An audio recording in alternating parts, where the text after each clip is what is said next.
Member of that committee, Congressman Ted Lieu from California, is now circulating a letter among his colleagues asking for an explanation of this new policy of separating little kids from their parents, asking for Homeland Security's view of whether taking kids away from their parents might violate international human rights law.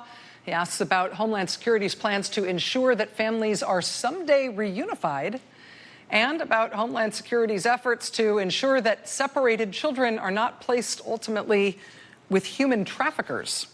Joining us now is Congressman Ted Lieu, Democrat of California. Congressman, thank you for being here tonight. Appreciate your time.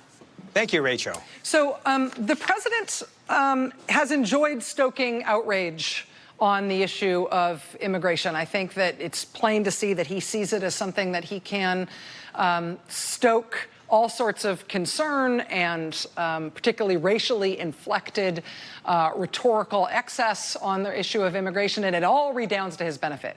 On this issue of separating kids from their parents, he seems to be taking a different tack. He is not touting this. He's trying to blame it on Democrats. He's saying it's a Democrat law and Democrats need to be pressured to end this. What's your take on what's going on here? Well, thank you, Rachel, for your question.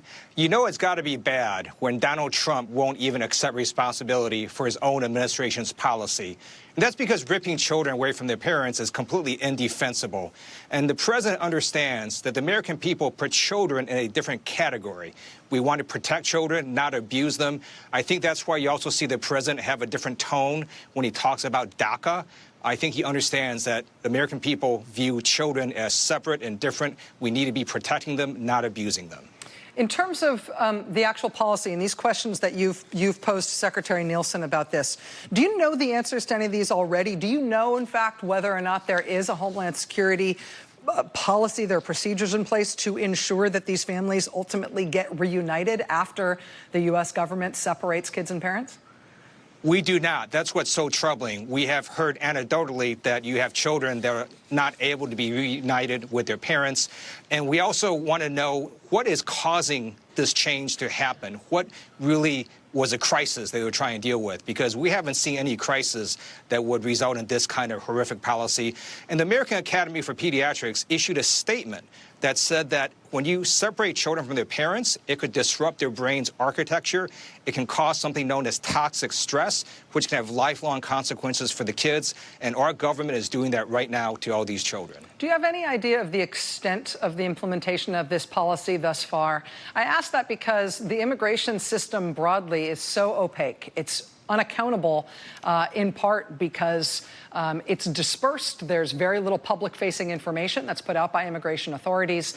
And even at the best of times, our broken system is sort of hard to suss out in terms of its human impact. With this particular policy that's causing so much concern, and it is a policy of the Trump administration, do you know how many kids are affected or how big they see this getting? It's going to be very big. Let me explain what happened under the Obama administration.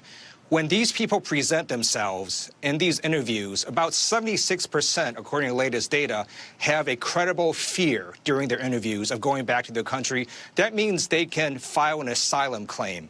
And under the Obama administration, they would let the asylum claim go forward before they would do any prosecutions.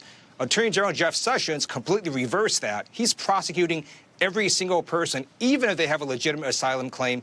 That's what's causing all these separations, and that needs to be reversed because it doesn't make any sense. Congressman Ted Lieu of California, thank you very much.